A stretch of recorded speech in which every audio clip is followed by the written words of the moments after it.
Hello everybody, Rebels of Cloud9 here, and today I'm going to be doing a video on hand painting canopies. This is something I've been asked a few times over the years, and I thought I'd make a video on it, showing you just one of the ways that I do it, and maybe this will work for you. I found it to be quite a simple method that has worked very well for me in the past. Now, normally I mask over the canopies and airbrush them, but from time to time there are canopies that I have a really difficult time masking, and I will hand paint them. It's not that hard for me to do. You just need a couple of the right tools. I've got a couple of brushes here. This is one from Army Painter. Unfortunately, I have worn out the lettering on here, so I can't remember what brush this is. And I have this one here that I bought from Tamiya. This is a Tamiya model brush high grade, number 87115. And I find that this one works particularly well for canopies. And it's basically my designated canopy brush. So I've got also a cork bottle here. I like to use these as a bit of a painting stand, so I can hold it and move around the parts and pieces. So that works quite well. And all I'm going to do here is paint up this Zero canopy.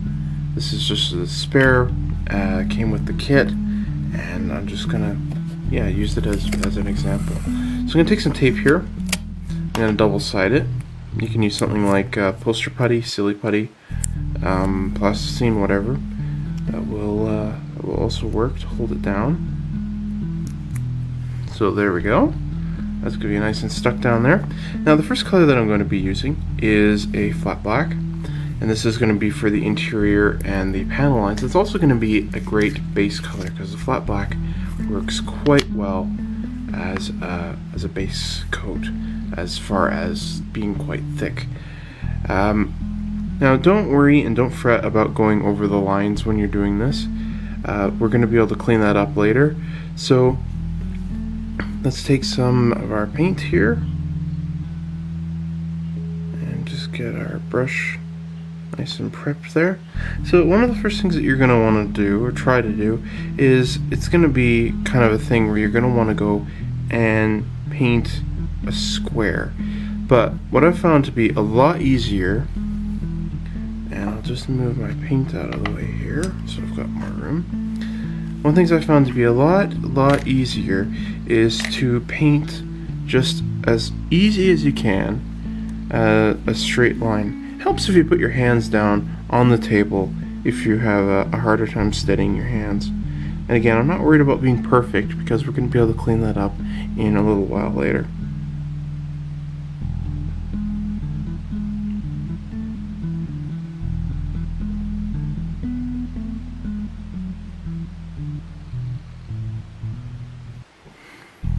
And there you go. One straight line. So, probably going to have to do 2 coats of this, which is okay.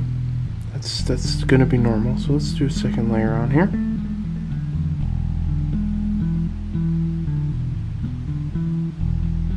There we go. Just going at it nice and slow, taking my time.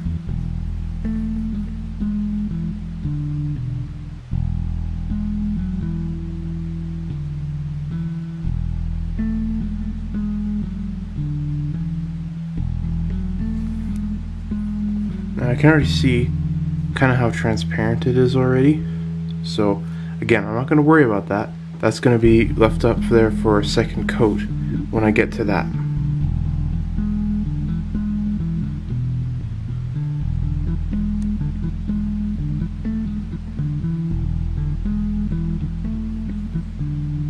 Unfortunately, that line went on quite a bit thick. It's nice if you take, if you're having a bit of trouble getting the paint, just take a few drops of acrylic thinner and just, drop it into the cap right here, or separate the paint and add a couple drops into it, and it should have a much nicer flow, I find, when I'm using Tamiya acrylics. So I'm going to go ahead and do the bottom line here.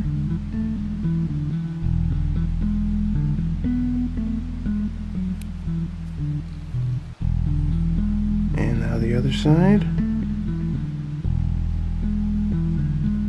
Now the ones that are going to be a bit trickier are obviously these ones going down.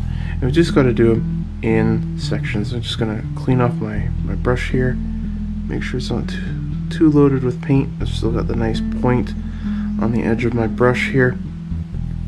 And so what I'm going to do is I'm going to start from the top right here, and all I'm going to do is just go down, straight down to the next panel, because painting from here to here is going to be a bit easier because it's a flat surface.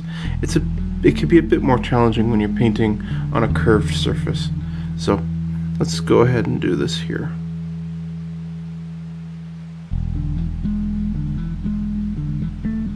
There we are.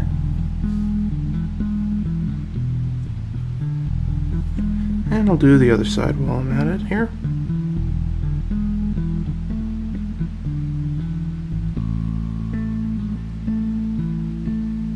There we go. So we've got the top two done there.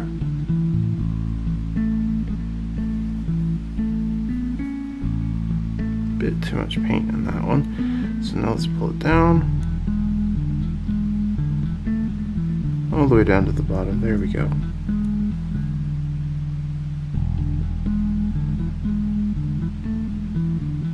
The other nice thing about using Tamiya Flat Black that I find is it is a paint that dries fairly quickly once it's down on the model.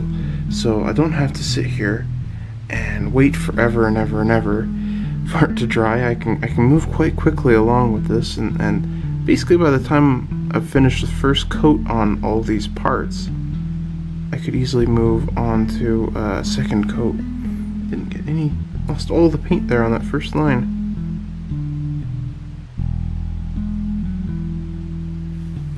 And again, it's just about taking your time and going nice and slow.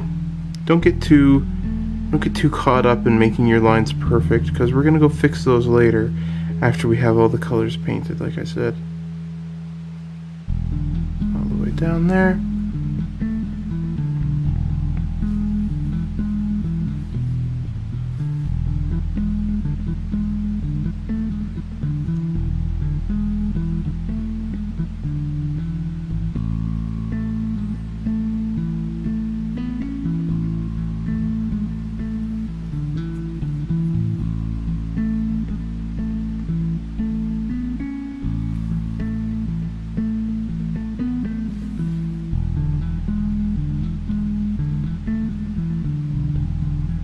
There.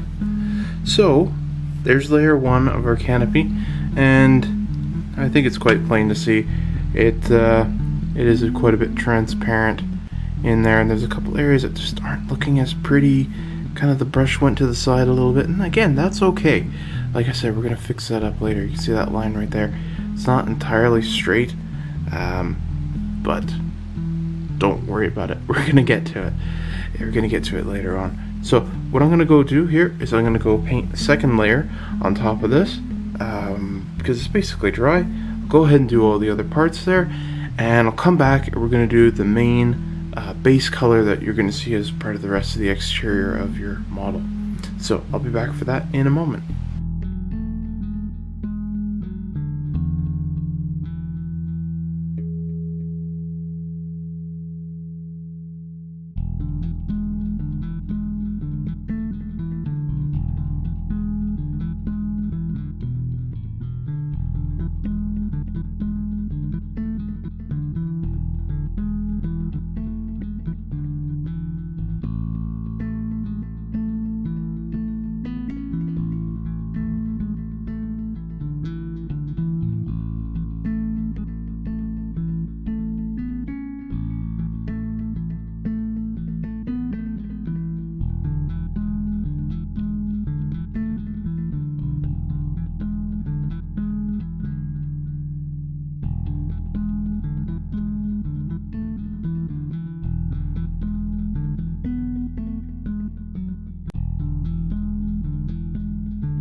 So before I move on to the second coat here, one of the things I thought I'd show is thinning down the paint, what I meant by that, just in case someone didn't know what I was talking about.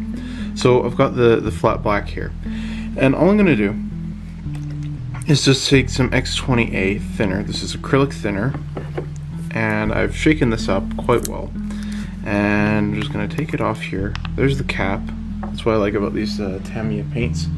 And we're, oh, there it is. Got this here, got my pipette. So all I'm going to do is just take this, got a little bit in here, and basically all I need, 1, 2. Possibly you only need 1. Try it with 1 first. I find that 2, in my environment with my paints, I kind of know that 2 is going to work. Got my paintbrush here, and all you need to do is just mix it up like this. And basically all this is going to do is it's slightly going to thin down the paint, but mostly what I find it does is it just breaks the tension of the paint so it flows a lot easier. A lot better than using something like retarder. And one of the other things I wanted to mention, I forgot to mention when I was painting it for the first time, is it's really important to keep your brush nice and clean. So if you find yourself dipping it in your water pot and repainting things again, that's a good thing. Keep it as nice and clean as you can, and try and just paint nice thin lines. You don't want to don't feel you need to rush and make one thick line. We're gonna have 3 layers of paint, possibly 4, but I think the way that I'm going here with this base coat, I'm only gonna need 3. So that's 2 layers of black, and possibly I'll have to wait and see how the paint plays out. 1 layer of whatever the base coat is going to be. So this is basically already dried out. It's quite nice here. I'm very happy with that. So I'm going to go ahead and do the second coat on here. Now you can also use any kind of color that you want. A lot of you will be saying, well, why aren't you using interior cockpit green? Which, yeah, of course you can go use interior cockpit green. However, most places that I've looked at references for interior cockpits, the cockpit will in fact be green or gray or whatever color the interior is, but the window frames, I found a lot of them are black, and so I guess that's just going to work here. I know for the Zero in particular, the version that this came with, it was usually black, but yeah, don't let me just using black prevent you from using whatever kind of color you want. So using flat black will work, but using any other kind of color will work as well. So I'm gonna go and get some new tape on this thing. That little swap there has lost its tack, and yeah, let's have some more fun painting.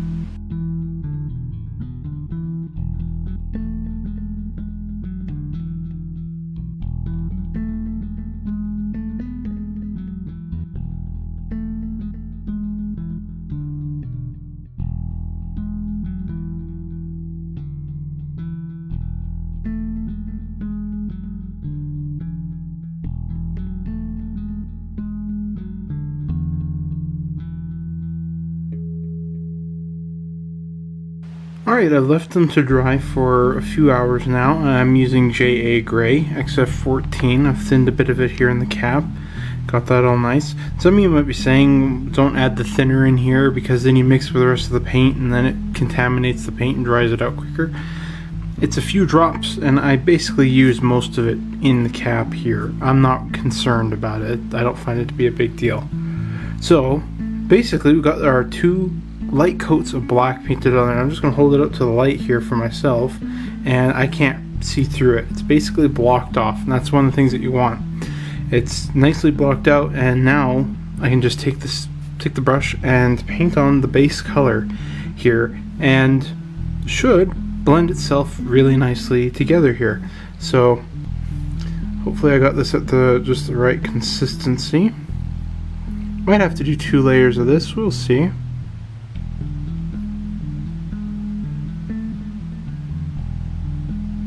Oh yeah, definitely gonna have to do 2 layers. I might actually just try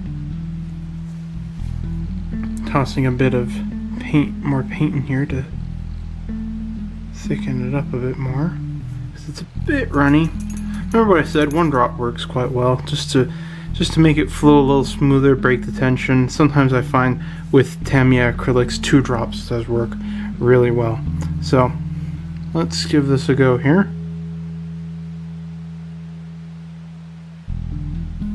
Whoop.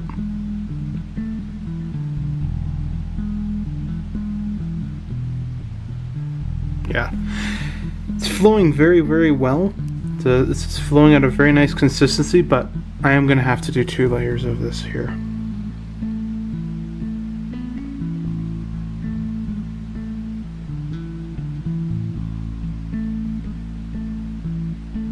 And you can see right there, I really went over the edge, but that's okay. We'll fix that up later.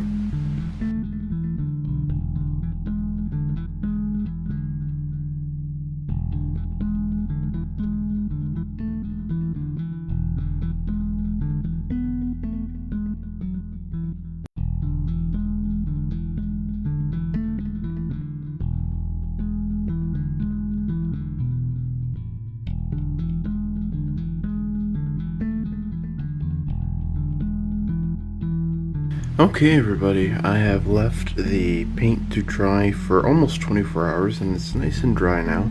This is really what you want. You can do it right away, but it's better if you leave the paint alone to dry for a little while. Now this next step, I am going to just disclose, I did not come up with this at all. I learned this from Rob at Basic Modeling and I thought this was one of the most outrageous things ever. And then I tried it and it's one of the most brilliant things ever. Now, remember I said don't worry about making little mistakes and stuff as we go along here, because we're going to clean that up. We're going to do that right now, and the only thing you're going to need is a cocktail or toothpick, depending on where you are. Little cocktail stick like this. Now what you can do is you can go take some sandpaper and file this down to be a bit more blunt, a bit more pointed, whatever you like. However, whatever is going to work better for you. And now that it's dry, all you need to do is take it.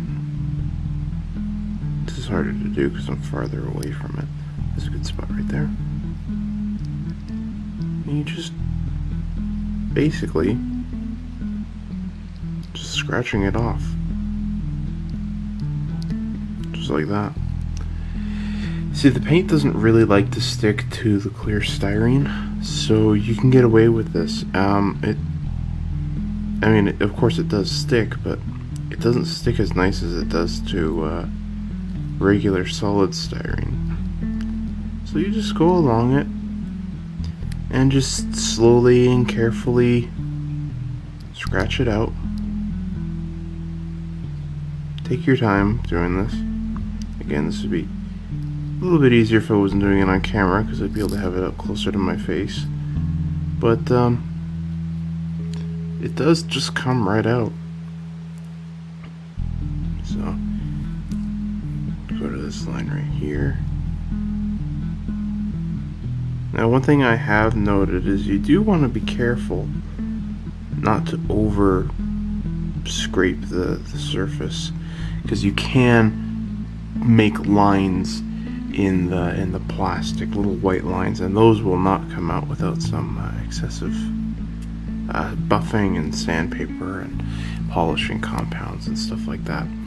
So you just want to go through it, just again nice and slowly, just scratching it off. And yeah, like I said, all this goes to Rob. This has helped me out with so many projects.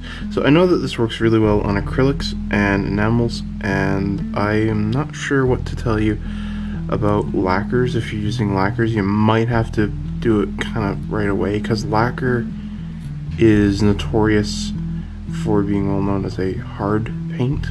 It dries very, very hard, so you might not have as much luck with that. I can't speak from experience because I don't use lacquer paints as much as I do acrylics and enamels.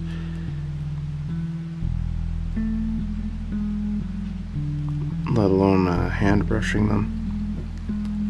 This is this is shaping up quite nicely, and I'm just gonna go continue doing this, continue cleaning out these parts, and I'll be back once they're all nice and cleaned.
Okay guys, now that everything is clean, I'm going to take some Novus 1. This is a plastic cleaner, and I've got just a bit of it dipped on the end there, and I'm only going to clean the inside first, and then you take the other side and you buff it nice and smooth, and this is going to get rid of all your fingerprints. If there's any little bits of paint that you've been scraping and it's got in there, you're going to be getting rid of a whole bunch of that stuff as well. Little bits of chip paint. Doesn't take much. Now the reason why I'm only cleaning the inside is because if I was working on this as a model, I wouldn't have yet put this on the finished model. So I'd glue it down to the finished model and then clean it, because it doesn't make much sense to clean the outside and then, you know, basically touch it all over, and then you feel like you can't really glue it down because you're going to leave fingerprints. So, you know, I always just see it as kind of, what's the point? So there we are. So here we have our little canopy sections. I'm going to zoom in here. So there's just a couple things I want to mention before I quit this video here.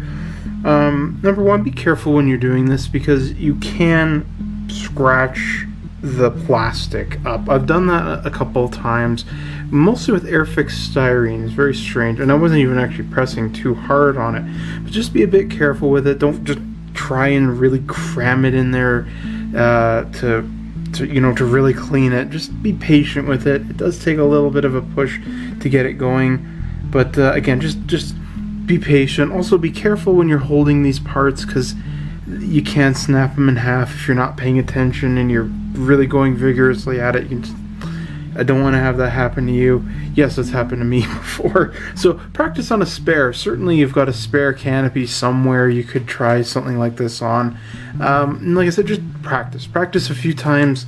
One of the things that I did constantly was I was sanding. I've got a really rough sandpaper here, and I would just sand along. I've lost the toothpick for some reason.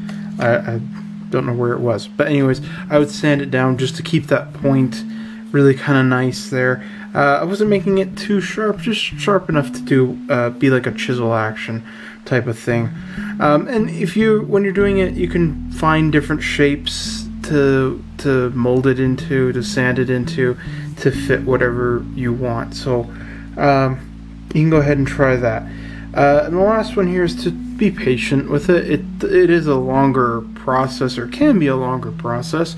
I've seen people who have mentioned that they'll put the entire canopy on the model and they'll airbrush it, and then they'll scratch away everything else. I've never done that. I don't want to do something like that. I find that masking it works well for me, but if you're hand painting it, I don't know what to tell you. It's something I've never tried, but I've heard of other modelers who have done it. So that's about it for me, guys. Like I said, just be careful. Just take your time, be a bit cautious. Thank you so much for watching, and if you have any tips on how to hand brush canopies, anything that works well for you, leave it in the comments down below. I would really love to hear. I'm sure everyone else would love to hear any kind of tricks that you might have. There's more than one way to do this. I'm just showing you one of the methods that I used. So again, thanks to Rob at Basic Modeling for showing me this technique of scratching away the canopies there. It saved my life and so many of my models, so I owe a lot to him for that. So check out his channel in the description down below. And thank you so much for watching, guys. I'll see you all later.